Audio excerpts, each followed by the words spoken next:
think about the context of Peter writing to the people in the 50s and the 60s when Peter and Paul did much of their writing. And Peter is saying, if you suffer, suffer for the cause of Christ. Suffer well. Don't suffer as a murderer or a thief, but suffer for the sake of the gospel.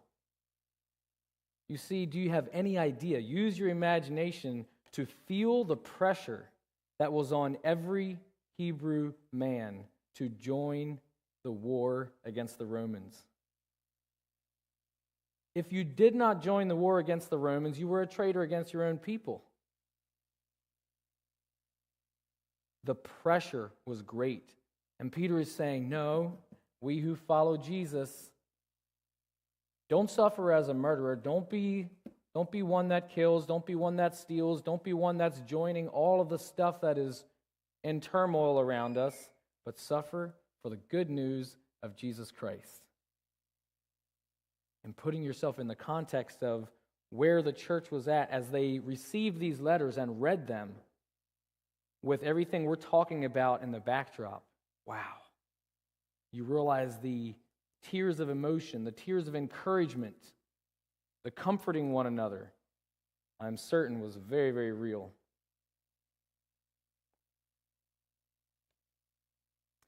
Super exciting to be together and keep going with our theme for the week, the road to the first century destruction of Jerusalem.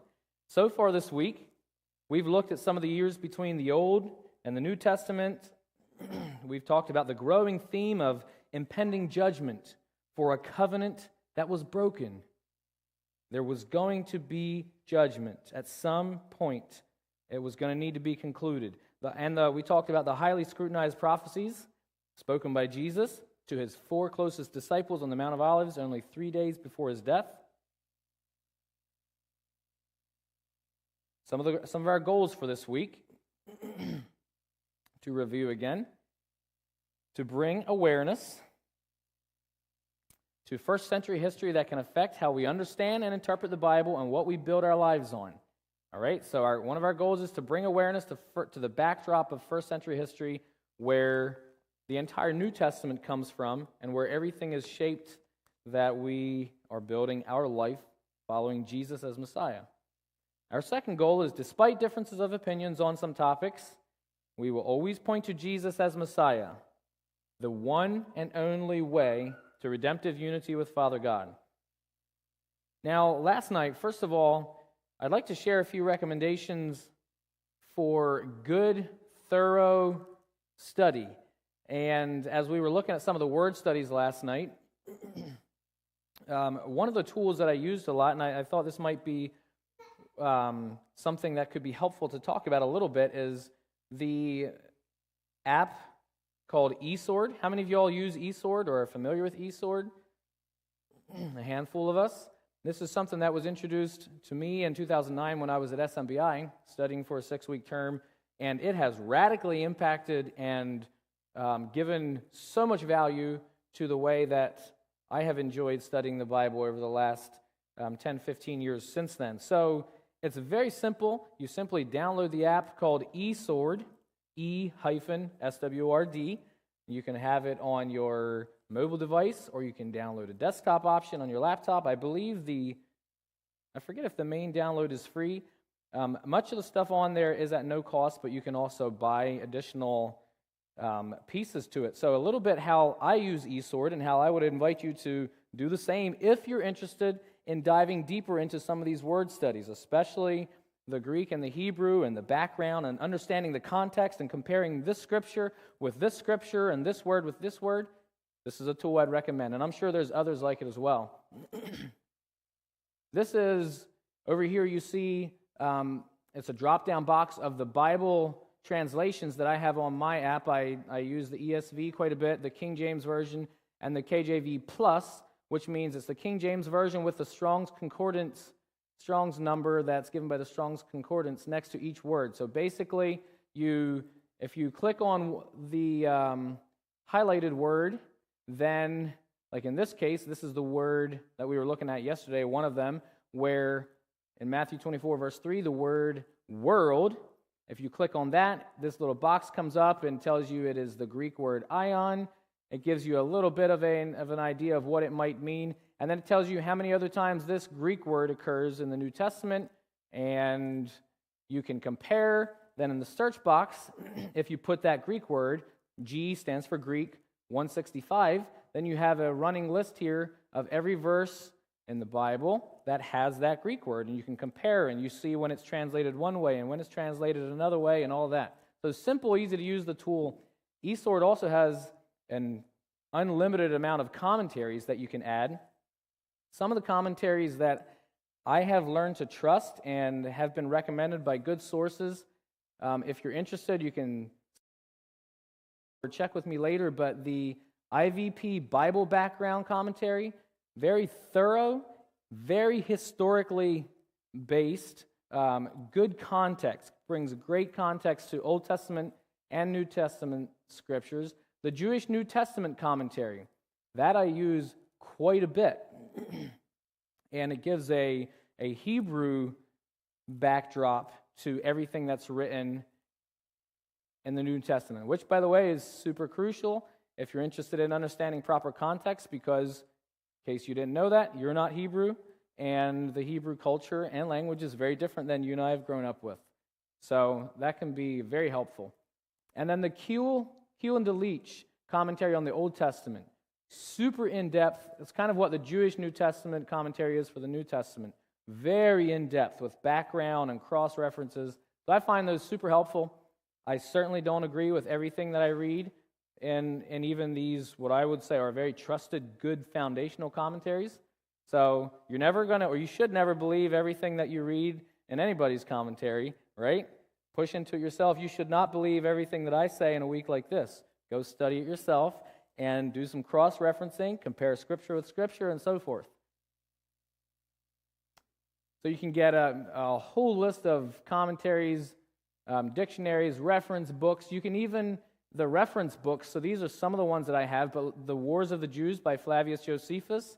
This is the hard copy that I have, which I still prefer because I mark it all up, but I also have that whole thing downloaded on my eSword app. So you have entire books on there. Alfred Edersheim is a well-known author that brings a lot of good perspective and helps us Westerners understand the background of Jewish life and so forth.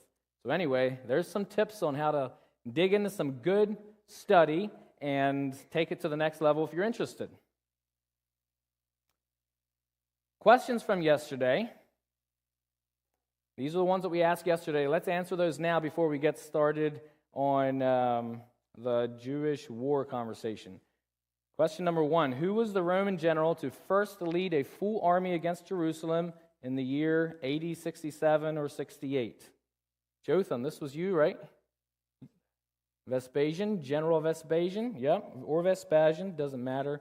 It's I don't think any children here are named Vespasian, so we don't have to worry about pronouncing it right or wrong.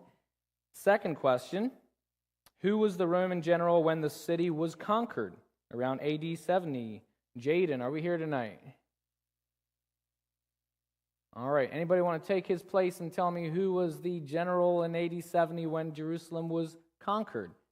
General Vespasian started the siege, and then General who? Go ahead, Paul. General Titus completed the siege and the final destruction. That's right, thank you. Last question, on what day and year does Josephus say the temple and city of Jerusalem was officially destroyed? And we're going to look at that tonight. I don't believe Micah is here tonight. Is Micah here tonight? All right, he texted me he told me he's probably not going to be here, so he told me the answer earlier. And he said August 30th, AD 70. And that's pretty close, right? Josephus says the 8th day of Elul, which is the Hebrew month. Most people would say it was approximately September 2nd, AD 70. So within a couple days there, August 30th, September 2nd. And we're going to see where Josephus gives us that exact date. So those are some of the questions from yesterday. Awesome. As we get into tonight, last evening we spent a lot of time looking at scriptures and especially Matthew 24 and some of the preceding scriptures of judgment leading up to that. Tonight we are going to primarily be looking at writings that Josephus gives us from his book called The Jewish War, or The War of the Jews. We are going to be, I tried my very best to pull out tidbits here and there that help kind of give us, just kind of help frame the picture for us, leading up to the destruction of Jerusalem. So we're going to go through just a whole bunch of different of his writings, and you might have to get up and take a walk to take a break sometime, but we're just going to try and rumble through it. So that's what we're going to be looking at tonight. For a little bit more of a framework, let's just remember that yesterday we talked a little bit about the 3 King Herods that are mentioned in the Bible leading up to this time, and the wicked reign and persecution of Nero. As we go from the time of Christ and around AD 30 to AD 70, got a 40-year period, and it progressively gets more chaotic and worse amongst the Jewish people as the time progresses there, especially once you hit 55 to 65 AD. Utter chaos just starts breaking out everywhere, and there's death everywhere. Wars happening, battles happening, internal seditions and rebellions happening all over the place. And as the rebellions and the revolts keep getting worse and more bold and out of hand, Rome keeps pressing in harder and harder with a heavier and heavier hand, right? So Herod the Great, his reign, he was named king of this area where most of the Jews lived from like 37 BC to around 4 BC. We talked about that last night, right? Rome interfered very, very little. King Herod the Great was pretty much given full rule. He was still kind of a puppet king of Rome, but Rome interfered very little. As time progressed and things got more and more out of hand, Rome keeps needing to come in and take more and more control. So by the time around AD 65 comes around in that time frame, or AD 63, Rome is basically controlling all of Jerusalem and the temple services and everything, because they literally can't turn around before another revolt just gets out of hand and people are fighting and dying everywhere. It's a mess. So this kind of worse and worse and worse, with just things being chaotic and constant rebellions and uprisings, unrest everywhere.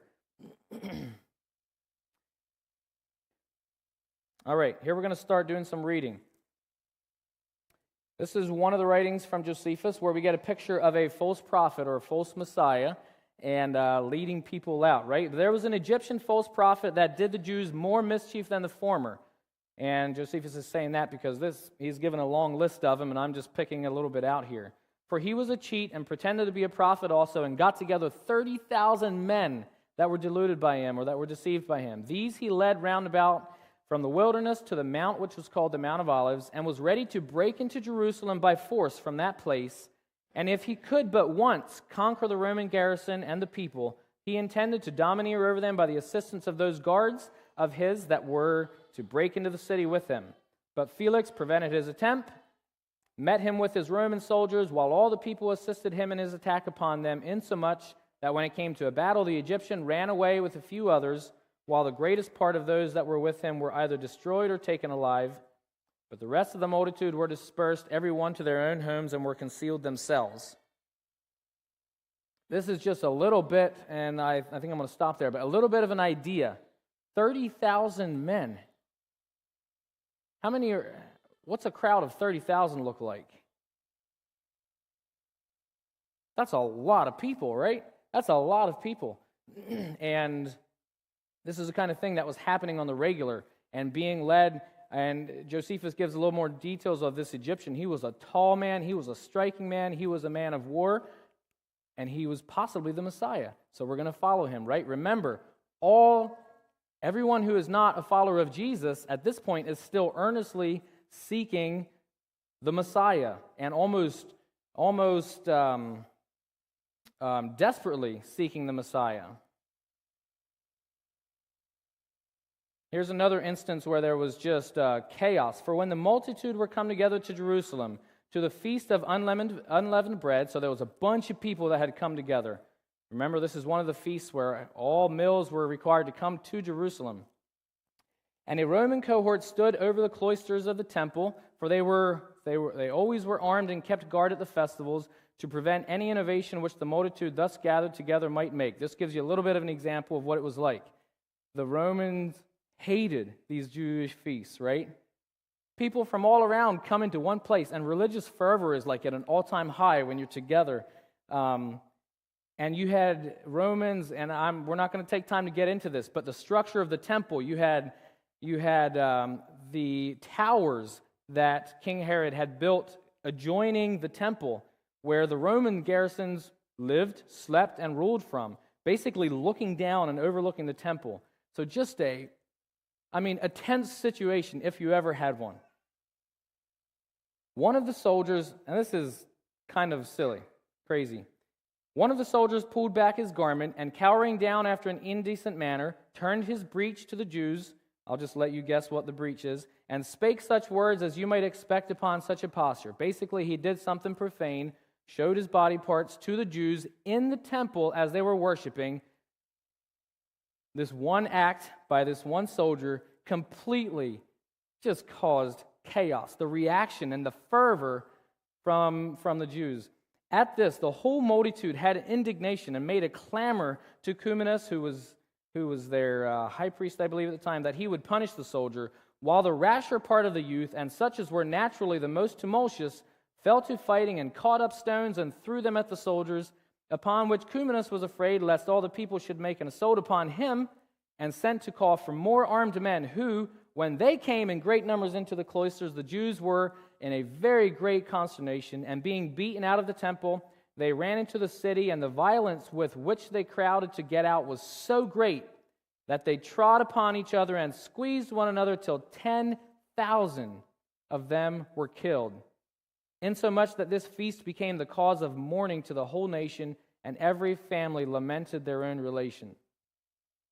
10,000 people dying from a stampede. That's the kind of thing that was happening on the daily, and it was getting worse and worse, and the tension is building and building. And the reason a stampede like this was so great, because remember, this is at a feast where the city is jam-packed, has way more people in it than it generally would have for regular living, people everywhere. All right, we're going to transition now. That was kind of 55 to 65 AD, pulling a couple stories from there. Josephus gives so many details. So if you're interested, read it and dig into it on your own. Now we get to the siege of Pompeii. You remember last night, Paul answered the question, who was the Roman general that led an army to Jerusalem in AD 63 and entered the Holy of Holies? That answer was General Pompey. He was a Roman general, and what had happened at this point is King Herod Agrippa II was currently the king of the Jews at that time.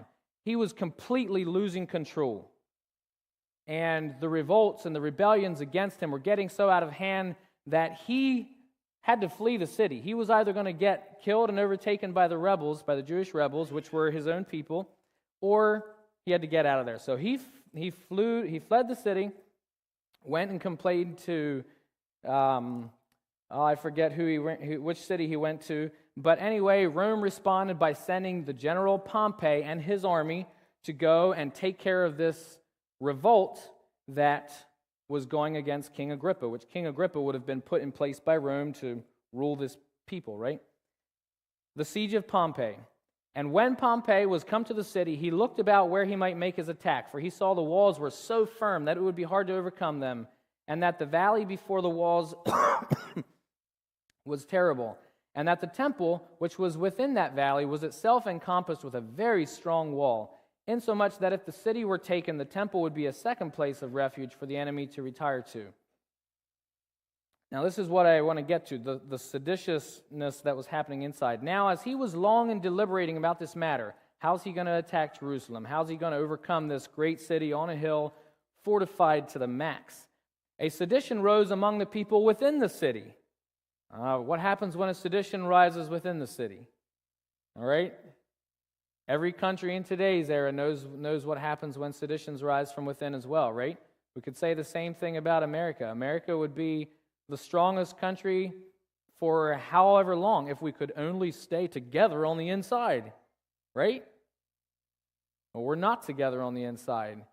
We're not quite killing one another with swords yet, but that same idea, right? Destruction, this whole war, if anything, Josephus helped paint a picture for me to understand how much internal chaos, and we're going to keep seeing that, but the war was basically lost from the outside in.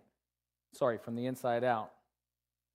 Seditions inside, and people, it was a mess. One party began being, Aristobulus' party was willing to fight and to set their king at liberty, which would have been King Agrippa, while the party of Hyrcanus were voting to open the gates to Pompey and let him in so that there's not a war. And the dread people were occasioned, these last, to be a very numerous party. They were so afraid that there was a huge party that was wanting to just invite General Pompey in. Open the gates so that we don't need to fight. So then I have in bold there, so Aristobulus' party was worsted and retired into the temple and cut off the communication between the temple and the city. So the party that wanted to fight escaped the rest of the people that didn't want to fight, went to the temple, closed off the temple, and that's where they held. And then they got into a big fight and so forth. All right, one of the things, let's look at this here. Just look at the piece, the letters in bold. So Pompey did basically a little mini siege of Jerusalem. Circled the city and was trying to figure out how this is going to happen and all that. One of the things that he had a hard time doing was filling in the valley so that he could cross and actually get into the walls of Jerusalem. And here it makes a comment, nor had the Romans succeeded in their endeavors. In other words, they would have not succeeded in their endeavors had not Pompey taken notice on the 7th days on which the Jews abstained from all sorts of work on a religious account and raised his bank. That's what he was doing in order to fill the valley to get his army into Jerusalem. But restrained his soldiers from fighting on those days, for the Jews only acted defensively on Sabbath days. In other words, on the Sabbath days is when they did their work to get their engines into place and to fill in the valley, because the Jews didn't fight against them. The Jews only responded defensively because it was a Sabbath. So Pompey's army could go and work very near the city walls, and they knew that they weren't going to be attacked because it was on a Sabbath day. Fascinating, right? In the midst of all of this, the keeping of the law was still so often of highest priority. Now here it was that upon many hardships which the Romans underwent, Pompey could not but admire, not only at the other instances of the Jews' fortitude, but especially that they did not at all intermit their religious services, even when they were encompassed with darts on all sides. For, as if the city were in full peace, their daily sacrifices and purifications and every branch of their religious worship was still performed to God with the utmost exactness. As there was war happening, even as Pompey's people eventually came into the temple, the priests kept going about their daily sacrifices until they were slaughtered. Fascinating. You want to talk about passion? These people had passion. Oh, they had passion. You want to talk about commitment? These people had commitment more than you could ever dream of. You want to talk about religious fervor? These people had it. More so than you'll ever touch. I'm sorry. What did they not have? They didn't have a faith in Jesus. So go get religious fervor. Go get passion. Absolutely. Go get commitment. But first, build your faith on Jesus as the Messiah who has come to redeem. The commitment and the passion is here. But Jesus, their one Redeemer that they were looking for, was not received. The last piece on the siege of Pompeii. This is kind of more the same of what we just read. And now did many of the priests, even when they saw their enemies assailing them with swords in their hands, without any disturbance, go on with their divine worship, and were slain while they were offering their drink offerings and burning their incense, as preferring the duties about their worship to God before their own preservation. The greatest part of them were slain by their own countrymen of the adverse faction, and an innumerable multitude threw themselves down precipices. So the temple is right on a cliff, right on the edge of a cliff, and we'll see in many stories that once the end was there, suicide was generally how you chose to try and end it. So it says an innumerable multitude. We don't know how many people, they didn't know how many people, but people just started throwing themselves off the cliff once Pompey broke into the temple. And notice how it says that most of the death was brought by their own countrymen. So remember, there was one faction of the Jews that was opening the gates for the Roman general Pompey to come in, and they ended up partnering with Pompey, otherwise Pompey was going to turn against them, and went and attacked their own temple, their own people, and basically led the slaughter. You can imagine the chaos. You can imagine the turmoil.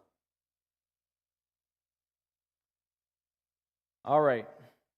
Pompey conquered Jerusalem, kind of brought a little bit of restoration, brought a little bit of peace, eventually headed back out.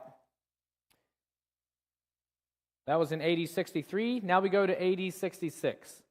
It just didn't stop. More stuff going on, and revolts and rebellions just blowing up all over the place. And Josephus gives us story after story after story of small factions of Jews, the devout zealots, and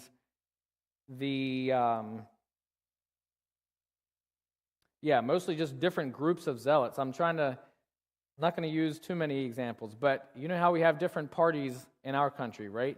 That's just exactly what it sounds like. You have your 3, 4, 5 different major parties, and they're all out to kill the other. And eventually you forget who the enemy is.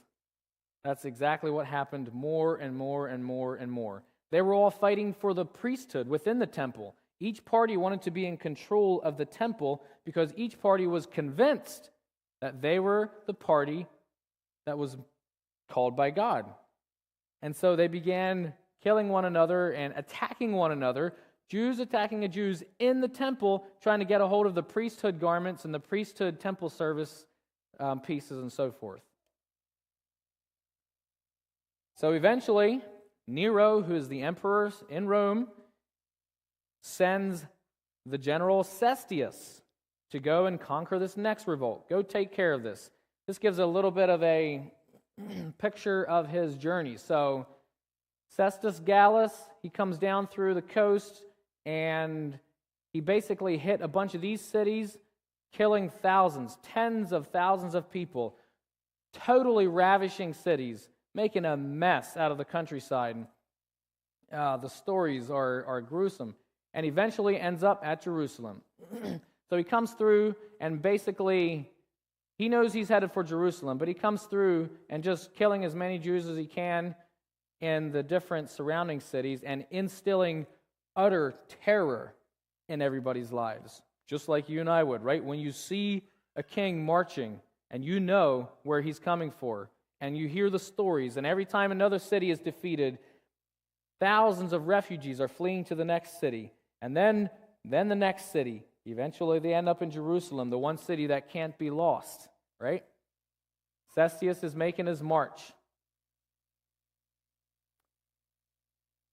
I'm going to buzz over this pretty quick. I don't think we're going to take time to look at it. It's just basically a timeline of Cestius' march upon Jerusalem in AD 66. He takes the 12th Legion. He was in control of the 12th Legion, and he marches through these different areas. We're going to keep going here. The top one here, Cestius advances on Jerusalem. He sets fire to all the suburban districts, then moves to the wall of the upper city and pitches camp in the vicinity of the royal palace.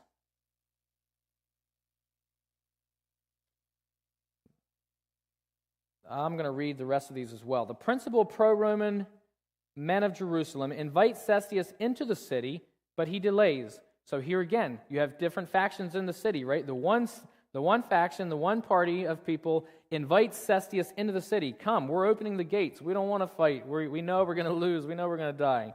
But he delays. The rebels attack the pro-peace faction and murder their leaders. So inside the city, the one party says, this is crazy. We're not okay with this. They're inviting the general in again. Okay, so now the rebels go and attack the ones that wanted peace and kill their leaders, then bombard the Romans from the wall. After 5 days, the Romans, heavily shielded, are on the verge of undermining the wall and setting fire to the gate of the temple. They have this big old digging machine, and they're protected up top with the shields of their soldiers and the things that they built, and they're digging to get underneath the walls in order to burn the inner gate so they can get in. The third box down. Cestius suddenly gives up and retreats from the city without any reason in the world. Josephus says, it was, I suppose, owing to the aversion God had already put towards the city and the sanctuary that he delayed from putting an end to the war that very day. Josephus goes on, and even in some Roman historical writings, nobody knows what came over Cestius for him to withdraw his army.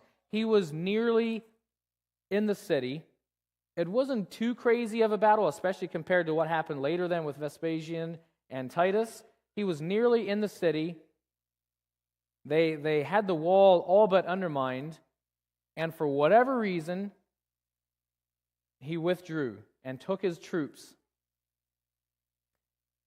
As Cestius retreats to Scopus and then to Gabion, he is pursued by the rebels who devastate his army's flanks and rear and force the Romans to abandon most of their baggage train.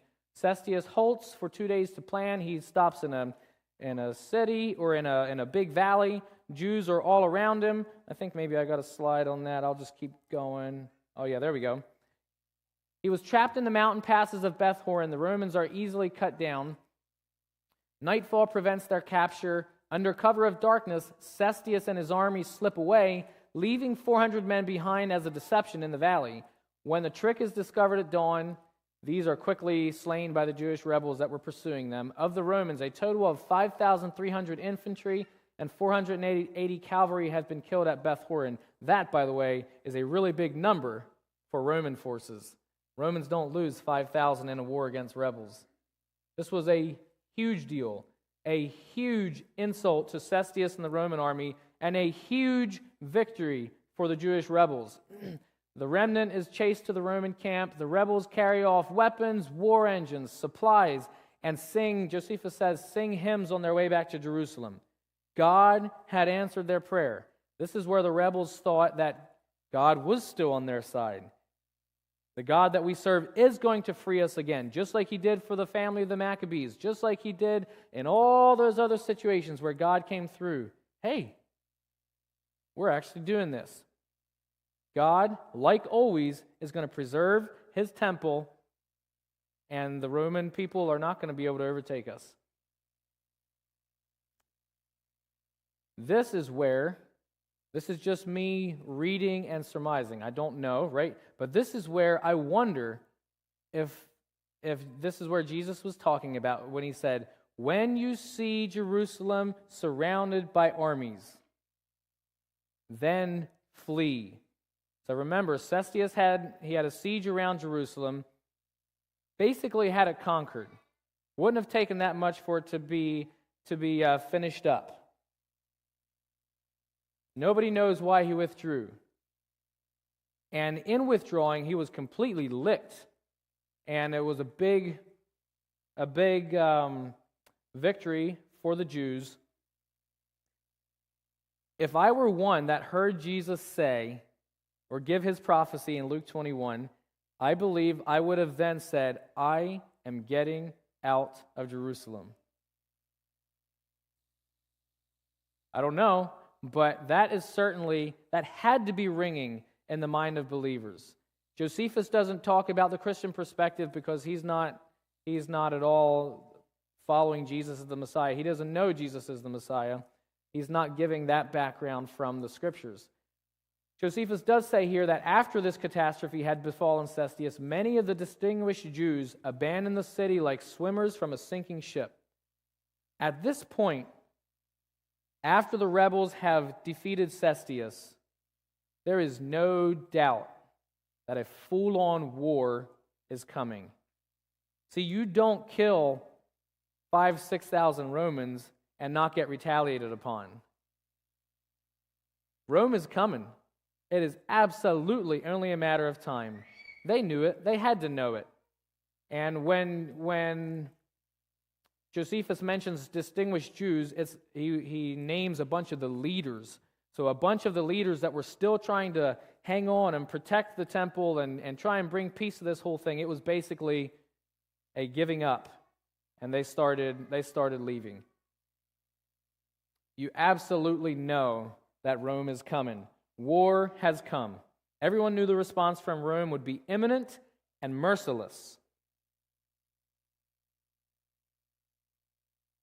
The Jewish factions that were committed to were either killed or drove out those seeking peace with the Romans. Sorry, I think that meant the Jewish factions that were committed to peace. They were either killed by the rebel factions or they were driven out of the city. The leaders convened at this time, after Cestius went out, the Jews won a war, the leaders convened, the Jewish leaders, the rebel leaders, and assigned generals to the surrounding major cities. And this is where Josephus was assigned to be the general of the city of Galilee. And he names a bunch of others. He gives all the details of the son of who was assigned to which city. They went out, they started training their armies, they started fortifying their cities. They knew Rome was coming. It was only a matter of time. All right, now we go to General Vespasian. All right, so Cestius goes back, thoroughly whooped.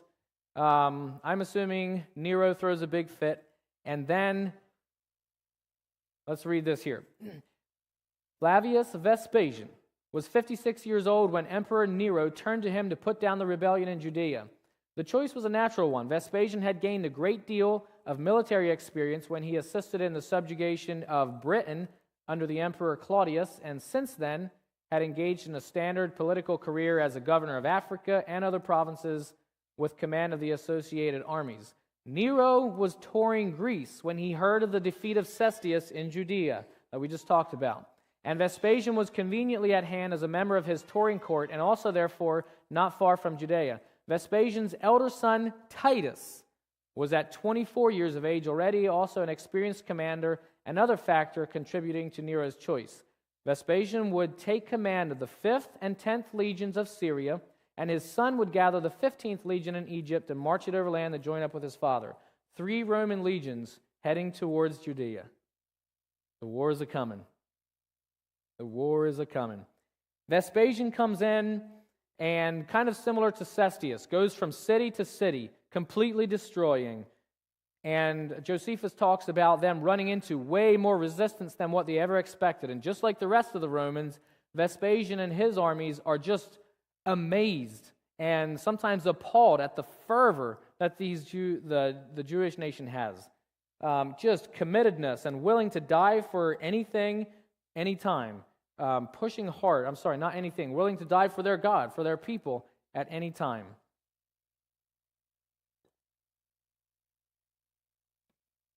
When Vespasian gets to the city of Galilee, they go through this big war.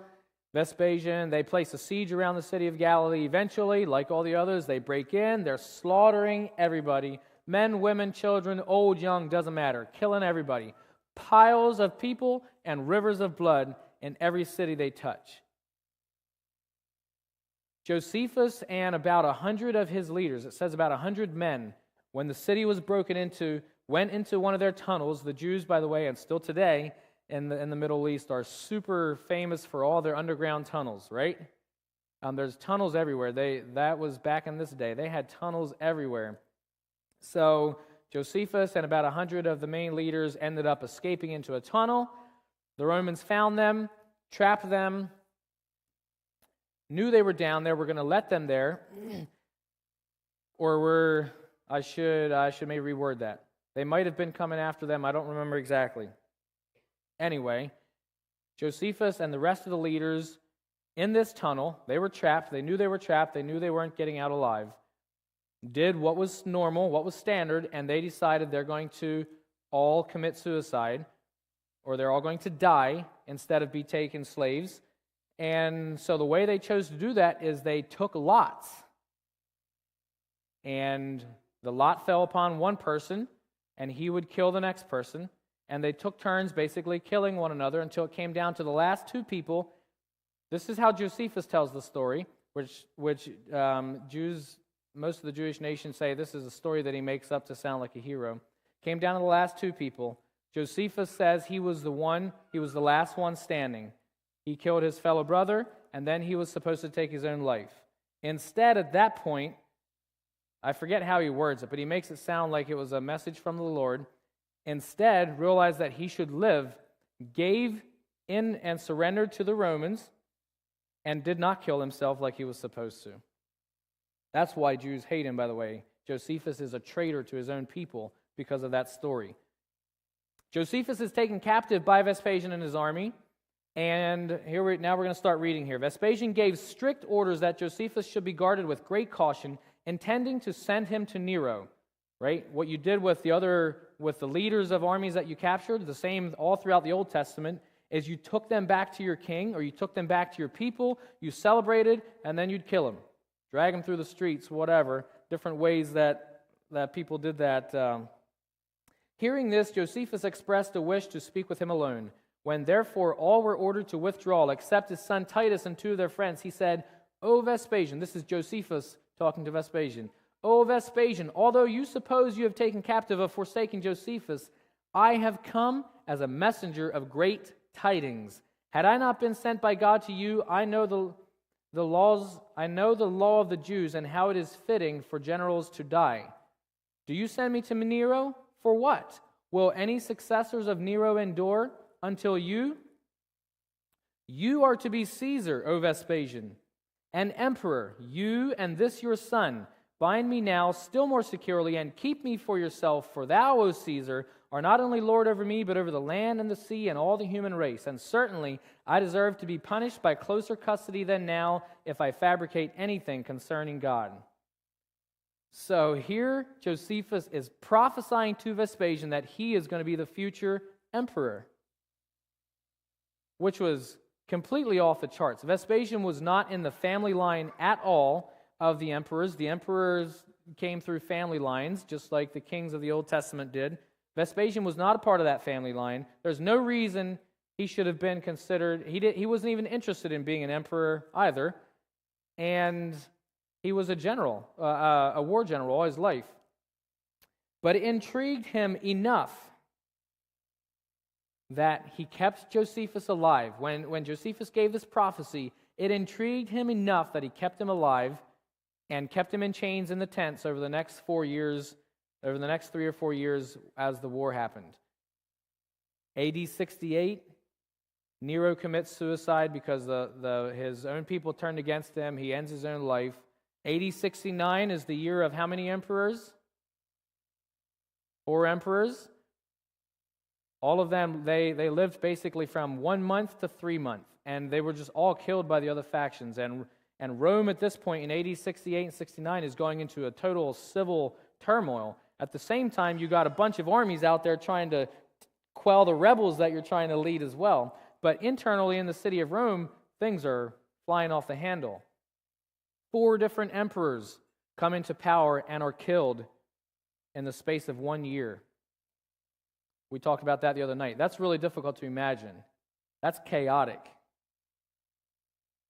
Vespasian then, after going through these 4 emperors, which is like, sheesh, this is a mess, and the Senate and the House of Representatives of the Roman government is completely, they're just going at one another with their favorite emperor options.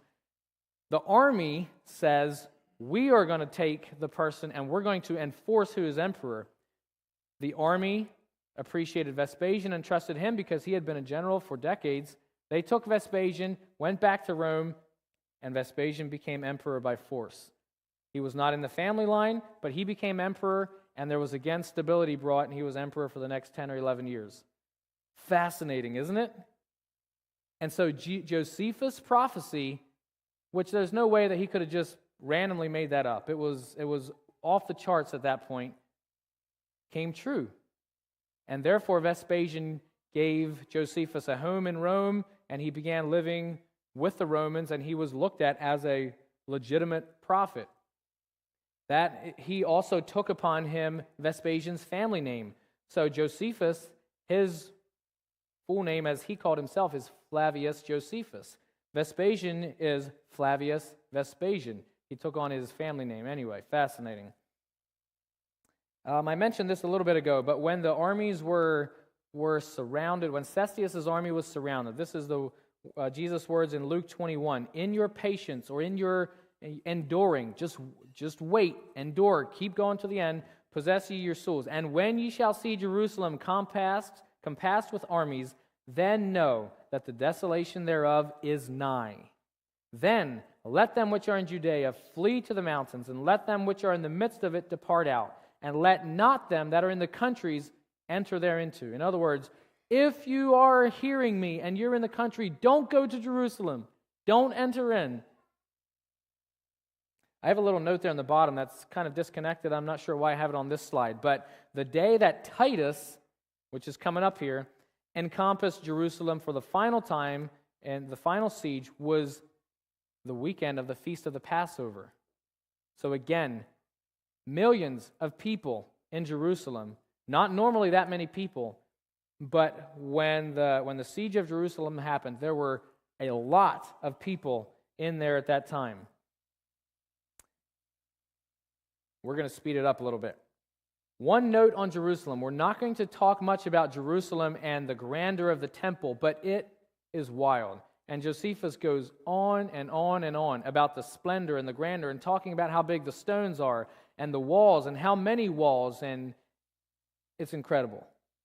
Absolutely incredible. One note that we'll look at here that he says, now the outward face of the temple in its front wanted nothing that was likely to surprise either men's minds or their eyes, for it was covered all over with plates of gold of great weight, and at the first rising of the sun reflected back a very fiery splendor, and made those who forced themselves to look upon it to turn their eyes away, just as they would have done at the sun's own rays. But this temple appeared to strangers when they were coming to it at a distance, like a mountain covered with snow. For as to those parts of it that were not gilt, they were exceeding white. So the parts of it that were not gold were exceeding white. If you look back in the Bible and the instructions that were given, the temple was built with white stone. On its top, it had spikes with sharp points to prevent any pollution of it by birds sitting upon it. Of its stones, some of them were 45 cubits in length, 5 in height, and 6 in breadth. Stones that size stuff that we don't even use today, right? And it's one of those things where you look at a pyramid or you look at some of those ancient wonders, and we still don't know today how they got those things into place. Jerusalem is built on a hill, the temple on the edge of a cliff. God instructs in the Old Testament that all of these stones are to be brought together so that one stone cannot be seen separately from the other. It's as if there were no seams. How do you do that? Absolutely marvelous. All right, that's all we're going to look at for there. The final siege led by Titus. So Vespasian besieges the city and has the city under siege for a while, but then gets called back to Rome because everything's chaotic, and lets the army there in under the control of his son Titus, who you remember had also joined him. So now Vespasian is back in Rome trying to take care of the issues there. He's being emperor. His son Titus is there with the army around Jerusalem. And now there were 3 treacherous factions in the city. The one parted from the other. And it goes into more detail. In other words, I'm just putting this in here to remind us that there were 3 factions inside, and it was just tearing one another up. The bold notes at the bottom. Almost all the corn was burnt. There was a fire here, talking about a fire in the temple from the rebellious factions going at one another within the city while the Romans were hanging out outside. Almost all the corn was burnt, which would have been sufficient for a siege of many years. So they were taken by the means of the famine, which it was impossible they should have been, unless they had thus prepared the way for it by this procedure. Josephus is just reminding us that Jerusalem was built to withstand this kind of thing for years. That's why Jerusalem wasn't conquered on the norm. It had water supplies that were natural. It had tunnels that led to the things that you needed. They had years' worth of corn. They knew that this siege was coming. They were preparing for it. And most of it is burning up in their own internal factions. This is now during the siege, and the famine is getting worse and worse, and it's a miserable case. Go down to the bold part. The old men who held their food fast were beaten, and if the women hid what they had within their hands, their hair was torn for so doing. Nor was there any commiseration shown either to the aged or to the infants, but they lifted up children from the ground as they hung upon the morsels they had gotten and shook them upon the floor. And it is story after story after story of how people act when you have millions of people starving together. Catastrophic and very difficult to imagine. Very difficult to imagine. The pain, the anguish, killing one another. The robbers breaking in, the stories go on and on. Anytime a door was closed, they assume you had food hid in there. So they'd come and tear down your house door and rip everything apart trying to find that one loaf of bread that they're convinced you might have hid somewhere. And on and on and on and on. All during this siege, you had people that were escaping because there was death inside and starvation, so those people constantly fleeing from Jerusalem out into the hillside.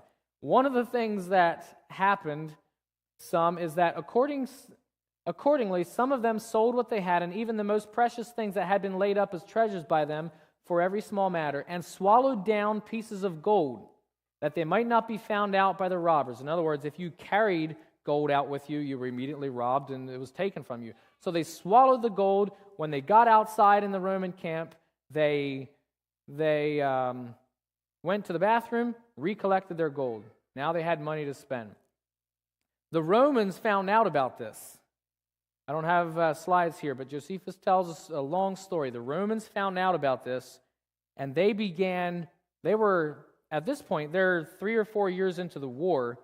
You know what happens when you're on the battlefield for 3 or 4 years? You ain't getting paid. You got all the food. You're getting pretty ornery, right? They're money hungry, certainly. So they begin openly cutting open every Jew that escapes to them and searching their bowels for this gold.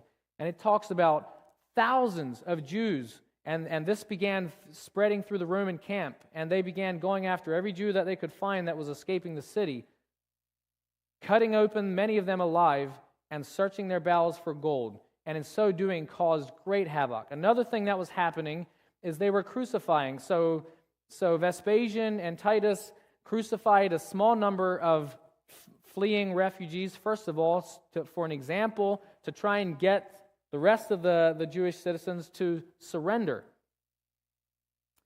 This went on, and they became kind of more annoyed and more annoyed as this siege drug out. And eventually, it says the hillside was covered with crosses as far as the eye could see. For timbers, they used so many crosses that they had to walk miles to get to the next available timbers to haul back for more crosses to crucify more people. There were that many refugees, just people fleeing and being killed and slaughtered.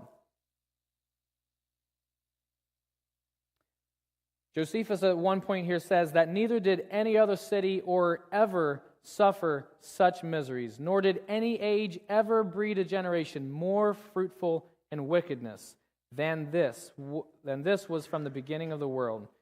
And it was just catastrophic. Finally, Titus gathered up with his generals, and the city was just not surrendering.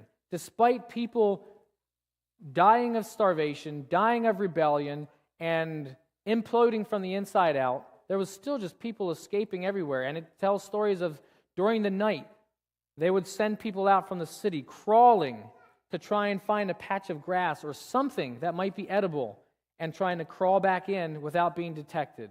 And sometimes they were successful and sometimes they weren't. But this was going on for long. Eventually, Titus and his army decide that they're going to use a different tactic. And they decided to build a wall around the outside of the Jerusalem wall so that nobody else can escape. It says their entire army joined forces, hauling trees from as far as 10 miles away, and built a wall in 3 days. In 3 days, they built a wall that's a total of 4.5 miles around Jerusalem, and therefore quickened the end of the siege, because no more could anyone get out. So all hope of escaping was now cut off from the Jews. A great multitude of dead bodies. At one time, Titus was told that he had been informed that on that very day, which was the 17th day of the Hebrew month, the sacrifice called the daily sacrifice had failed and had not been offered to God for want of men to offer it. In other words, because there was no one left to offer it. This was a huge deal, and Titus knew it was a huge deal. We talked about it earlier, right? As Cestius and his army were going in, and there was nothing stopping the daily sacrifice. Even as the army was coming in with swords and killing me in the process, the priests were still offering their sacrifices. It got so bad because of the starvation inside, where people were dying. Josephus talks about people going and laying down on the heap of dead before they died, and just laid there and then eventually died. There was nobody left strong enough to bury, so there was dead bodies everywhere. You know what it's like to be in the midst of thousands of dead bodies? I don't. I'm not really interested in trying to find out. Dead bodies everywhere. It says the streets flowed with blood. Jerusalem's on a hill, and if there's blood everywhere, I believe it that it was flowing. Eventually, there's no one left that has enough of energy to try and offer the daily sacrifice. We're going to look at a few things that Josephus mentions as signs of the end that were coming. And some of these are fascinating, especially in reflection to Jesus' prophecies. But I'm going to see if I can shorten it up a little bit. Let's start right here. Thus also, before the Jews' rebellion, and before those, up here is where I wanted to start. Thus there was a star resembling a sword which stood over the city, and a comet that lasted a whole year. Remember we were talking about astronomy and how fascinated they were with these kinds of things? This meant something it was a big deal to them. Thus also, before the Jews' rebellion and before those commotions which preceded the war, when the people were come in great crowds to the feast of unleavened bread on the 8th day of the month Nisan, and at the 9th hour of the night, so great a light shone around the altar in the holy house that it appeared to be bright daytime, which light lasted for half an hour. This light seemed to be a good sign to the unskillful, but it was so interpreted by the sacred scribes as to portend those events that followed immediately upon it. It was a supernatural event that, if you were on one side, you said, "Oh, that's a sign of hope." If you were the sacred scribes, they were saying it's a sign of judgment to come. Here's another scenario. At the same festival, as we just read, also an heifer, as she was led by the high priest to be sacrificed, a part of the daily sacrifice, brought forth a lamb in the midst of the temple. A heifer gave birth to a lamb. Any of you guys have had that on your farm? We're going to just let it at that. But it was publicly declared that this signal foreshadowed the desolation that was coming upon them. Also, a few days after that feast, on the 21st day of the month, a certain prodigious and incredible phenomenon appeared. I suppose the account of it would seem to be a fable, were it not related by those that saw it, and were not the events that followed it of so considerable a nature as to deserve such signals. For before sunsetting, chariots and troops of soldiers in their armor were seen running about among the clouds and surrounding of cities. Moreover, at that feast which we call Pentecost, as the priests were going by night into the inner court of the temple, as their custom was to perform their sacred ministrations, they said that in the first place they felt a quaking and heard a great noise, and after that they heard a sound as of a multitude saying, "Let us remove hence." And there were many people that heard this and gave witness to this, a voice assuming from God that said, "Let us remove hence," coming from the inner court of the temple. And now the Romans, upon the flight of the seditious into the city and upon the burning of the holy house itself. All right, yes. The city was overcome. Titus breaks through. We're going to skip the details of how that happened. He eventually gets through 3 different walls that they had to break through, and then they had to get into the temple yet. But at this point, internally, there was resistance, and there was killing and fighting up until the very end, but it was so little. There was so little left to give from those within the city. They brought their ensigns or their eagle, their what do you call that? Sugar. I can't remember what you... and set them over against its eastern gate in the temple. And there did they offer sacrifices to them, and there did they make Titus imperator with the greatest acclamations of joy. They basically honored and worshipped Titus in the temple after they broke in. As we reach some conclusions, now the number of those that were carried captive during this whole war was collected to be 97,000. 97,000 captives. As was the number of those that perished during the whole siege, 1,100,000. That would be 1,100,000. The greater part of whom were indeed of the same nation, but not belonging to the city itself. Remember, people were fleeing into the city. Before the siege, they were fleeing from other cities, as well as it was also the Feast of Passover just before Titus made the final siege of Jerusalem. So all men were ordered by law to come to Jerusalem. So most of the men that died were not necessarily annual residents in the city. For they were come up from the country to the Feast of Unleavened Bread. I'm sorry, I said, same thing. Unleavened bread and the Passover. And were on a sudden shut up by an army, which at the very first occasion so great a straitness among them that there came a pestilential destruction upon them, and soon afterwards such a famine as destroyed them more suddenly. Over 1 million people slaughtered, and that's just in this siege. Some numbers, or some folks say that number was much, much greater when you figure in all the surrounding destruction that was happening in the cities and in the wars leading up to the final destruction of Jerusalem. 97,000 were led away.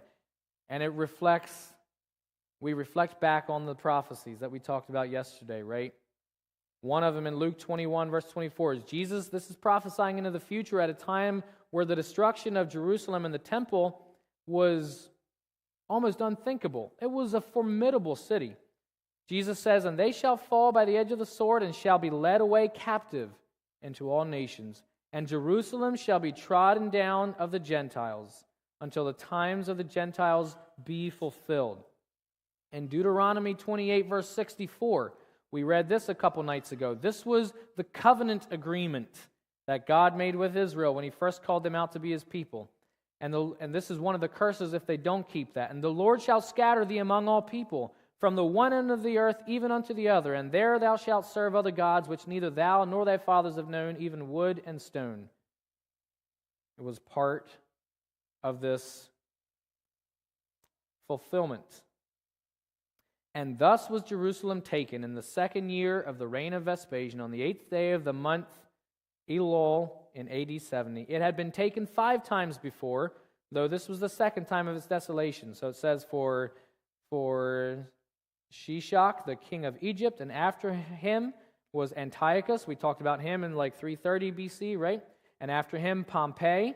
That was in AD 63. And after him, Sosius and Herod took the city, but still preserved it. But before all these, the king of Babylon had conquered it and made it desolate. That's back in the days of Daniel. 1,468 years and 6 months after it was built.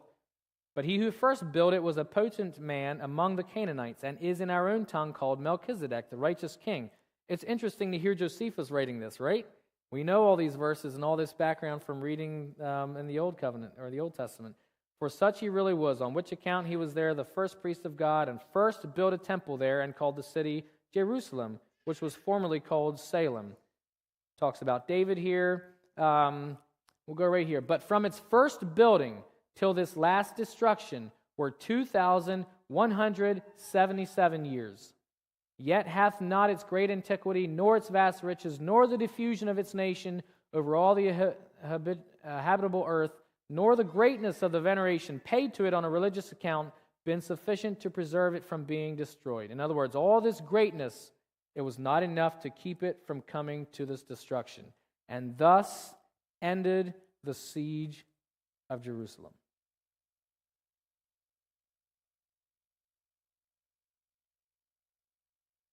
This was a painting submitted a few hundred years ago by I don't remember who, but a picture overlooking a city on fire, giving a bit of an idea of what it was like for the Roman army to be looking over, and people everywhere while the fire rages and the invasion starts. Caesar gave orders that they should now demolish the entire city and temple, but should leave as many of the towers standing as were, and I'll skip those names, and so much of the wall as enclosed the city on the west side. So he said, destroy everything, but let the towers standing, we're not going to get into what they were, but the huge, ginormous towers, and let one wall standing. Anybody know of that one wall? That's right. This wall was spared in order to afford a camp for such as were to lie in garrison, as were the towers also spared in order to demonstrate to posterity what kind of city it was, and how well fortified which the Roman valor had subdued. But for all the rest of the wall, it was so thoroughly laid even with the ground by those that dug it up to the foundation, that there was left nothing to make those that came thither believe it had ever been inhabited. This was the end which Jerusalem came to by the madness of those that were for innovations, a city otherwise of great magnificence and of mighty fame among all mankind. Josephus talks about the very foundations being dug up to the point where you could not tell where the walls were anymore. Do a little bit of research and figure out how big those walls were, and then masons among us, come on now, tell me how big of a foundation it takes to hold that kind of a wall. More so than getting the stones there, I don't even know. How do you even tear something like that apart? How do you dig up that kind of foundation? I don't know. But they raised it and laid it even. Think about this. Jerusalem and the temple was loaded with gold. Absolutely loaded with gold. The temple was instructed to be built with gold. Gold everywhere. What happens to gold when you burn it? It becomes liquid, right? Josephus talks about after the fire had subsided, they gave it about a week. The fire went on for about 5 days, and then after a certain amount of days, they went back in and started tearing everything down, throwing the rocks around, digging up the foundations, all that kind of thing, and collecting the gold. Gold had run everywhere. That might have been part of the reason. Some people have a theory that that's why the foundations were even dug up, because gold is a liquid just running into all the stones. So everything that they're tearing apart, they're cleaning the gold off of and collecting the gold and taking it home as payment and spoil from the war. All right, looks like I'm going overtime for the first this week. Bear with me for just a few more slides here. Matthew 24, verse 2, and Jesus said unto them, see ye not all these things? Verily I say unto you, there shall not be left here one stone upon another that shall not be thrown down. That prophecy being fulfilled. We're going to skip over Luke 19. The covenant terms fulfilled. In Deuteronomy 28, where God is saying that they're going to besiege your gates until thy high and fenced walls come down, wherein thou trustest throughout all the land. Go down to verse 55. So that he will not give to any... Sorry, where am I at? Here. And thou shalt eat the fruit of thine own body, the flesh of thy sons and of thy daughters, which the Lord thy God hath given thee in the siege and in the straitness wherewith thine enemies shall distress thee. Josephus gives us a few horrible stories. I didn't include them tonight, where mothers were butchering their own children, roasting them over the fire, and eating in order to survive the starvation. And it became known throughout the city, and there was great turmoil, and people started grossing out, obviously, and for a while, it actually calmed down. People were so appalled that it calmed the killing down inside. Eventually, it came back, it just kind of built up again. But mothers